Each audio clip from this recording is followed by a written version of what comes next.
Here we will discuss the grammar rule to solve system of linear equations. Consider two equations. One is ax plus by equals m and cx plus dy equals n. ठीक है, हम इसको 1 and 2 मान लेते हैं. अब देखिए, जैसे हमने मैट्रिक्स इन्वर्जन मेथड में प्रॉपर 4 स्टेप्स फॉलो किए हैं, बिल्कुल इसी तरह ग्रामर रूल भी हमें 4 स्टेप्स ही फॉलो करने हैं. ठीक है, सबसे पहला काम हमें क्या करना चाहिए, मैट्रिक्स फॉर्म में कन्वर्ट करना है. ठीक है, फर्स्ट मेथड सेम है कि हमें मैट्रिक्स फॉर्म में कन्वर्ट करना है. मैट्रिक्स फॉर्म में कन्वर्ट करने के लिए हम क्या काम करेंगे, इनके जो कोफिशिएंट्स हैं उनको मैट्रिक्स फॉर्म में रीराइट कर लेंगे. सिमिलरली जो x और y वेरिएबल आ रहे हैं उन दोनों को कॉलम मैट्रिक्स बना लेंगे. सिमिलरली जो इक्वालिटी के बाद जो दो टर्म्स आ रही हैं उनको भी मैट्रिक्स फॉर्म में लिख लें. अब आप इस मैट्रिक्स को सेकंड मैट्रिक्स जिसमें अननोन वेरिएबल्स आ रहे हैं एक्स वाई, उसको कैपिटल एक्स और इसको आप बी लेट कर लें. ठीक है, इट्स अप टू यू. आप ये जो capital A, capital X, capital B mark करें, आपकी अपनी चॉइस है. आप कोई सी भी इक्वेशन मार्क कर सकते हैं. ठीक है, अब देखिए नेक्स्ट स्टेप क्या होगा कि जनरल लिखें तो A x equal to B form आ रही है. और अगर A x equal to B form आ रही है तो हमें क्या करना है, एक्स की वैल्यू फाइंड आउट करनी है. एक्स की वैल्यू फाइंड आउट करने के लिए हमें यहाँ पे क्या करना होगा, ए इनवर्स ऑफ बी की फॉर्म में लेट करना होगा. और सिमिलरली ए इनवर्स अगर फाइंड आउट करना है ना, तो हमें ये चेक करना होगा कि यहाँ पे डिटर्मिनेंट का आंसर क्या आ रहा है. तो डिटर्मिनेंट का आंसर क्या होता है, अगर वो नॉन जीरो हुआ तो सोल्यूशन एग्जिस्ट करेगा. ठीक है, और अगर वो जीरो के इक्वल आ जाता है सोल्यूशन डज नॉट एग्जिस्ट.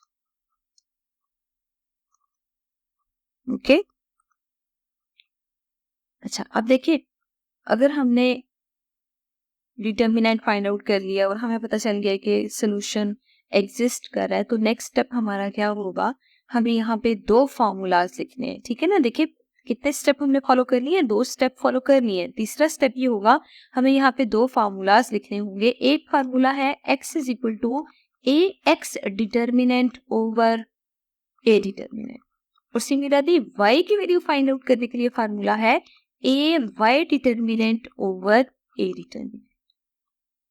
अब आपने याद रखना है कि डिटर्मिनेंट ऑफ ए तो हम ऑलरेडी फाइंड आउट कर चुके होंगे. यहाँ पे मेन हमारा काम ये है कि हम ए एक्स और ए वाई मैट्रिक्स को डिटर्मिनेंट की फॉर्म में लिखें. तो देखिए ए एक्स मैट्रिक्स क्या होगी, जरा ए एक्स मैट्रिक्स हम डिफाइन कर लेते हैं. देखिए ए मैट्रिक्स हमें क्या गिवन है, ए बी सी डी. तो आपने याद रखना है, जब हमें ए एक्स मैट्रिक्स बनानी है ना, तो ए एक्स मैट्रिक्स बनाने के लिए हमें ये जो बी मैट्रिक्स है वो यहाँ पे यूज करनी है. हमने क्या करना है, ये जो एम एन वैल्यू आ रही है ना, इस एम एन वैल्यू को आप फर्स्ट प्लेस पे लिखे, मतलब एक्स वाली प्लेस पे लिखे. पहले आप देखें ना, ये जो ए और सी वैल्यू आपने लिखी है वो एक्स के कोफिशिएंट लिखे हैं ना, तो जहां पे आपने एक्स के कोफिशिएंट लिखे हुए हैं ना ए मैट्रिक्स में, वहां उठा के बी मैट्रिक्स के कोफिशिएंट लिख दें और आगे वाली एंट्रीज हमेशा आपके पास सेम.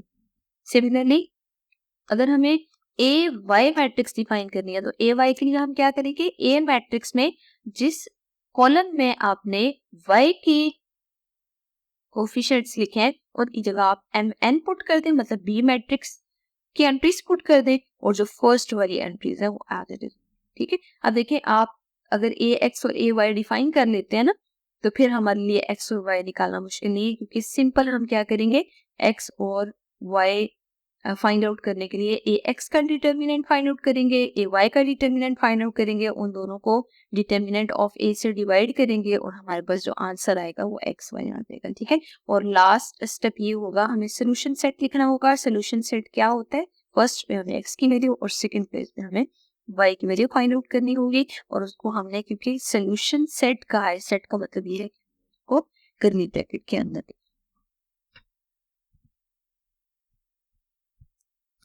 नेक्स्ट हम एक एग्जांपल कंसीडर करते हैं और जस्ट वेरीफाई कर लेते हैं कि क्या उसमें सोल्यूशन एग्जिस्ट करेगा या नहीं. फॉर एग्जांपल हमारे पास एक सिस्टम डिफाइन हो let's see 6x minus y equals 50 और second 6x plus y equals 5। ठीक है, तो सबसे पहला काम ये करते हैं, हम उसको in the form of matrix लिखते हैं। 6 6 minus 1 and 1। नेक्स्ट आप एक्स वाई की फॉर्म में लिखें। देन आप लास्ट वाली एंट्रीज को भी मैट्रिक्स फॉर्म में कन्वर्ट कर लें। This is A, this is X and this is B. अगर आपको रीचेक करना है यहाँ पे सोल्यूशन एग्जिस्ट करेगा या नहीं, तो हमें जस्ट डिटर्मिनेंट ऑफ ए लेने की जरूरत है। डिटर्मिनेंट ऑफ ए अप्लाई करें। We have these values 6 multiply 1 and 6 into -1, 6 plus 6, answer is 12। तो आप देख सकते हैं determinant of A is not equal to 0, it means solution exists. Okay, next we will take another example. Example 2, we have to check if the solution exists or not. ठीक है, तो सबसे पहला काम हम क्या करते हैं, इसको मैट्रिक्स फॉर्म में कन्वर्ट कर लेते हैं और मैट्रिक्स फॉर्म में कन्वर्ट करने के बाद हम इनकी कोफिशिएंट से जो मैट्रिक्स आ रही है उनको हम लेट कर लेते हैं कोई भी notation. For example this is A, this is X and this is B. ठीक है, आपको ये नहीं कहा कि आपको सिंप्लीफाई करना है, जस्ट आपसे पूछा गया कि सोल्यूशन एग्जिस्ट और। ठीक है, तो सबसे पहले आप क्या करें, डिटर्मिनेंट ऑफ ए को चेक करें। हमेशा जब भी आपके पास क्वेश्चन सॉल्व करने के लिए आता है ना और मैट्रिसेस वाले मेथड से आपने सॉल्व करना है, तो हमेशा आप डिटर्मिनेंट चेक करना है, क्योंकि मैट्रिक्स मेथड में भी डिटर्मिनेंट से ही हमें पता चलेगा और ग्रामर रूल में भी डिटर्मिनेंट से ही पता चलेगा। तो जरा ए का डिटर्मिनेंट फाइंड आउट करें।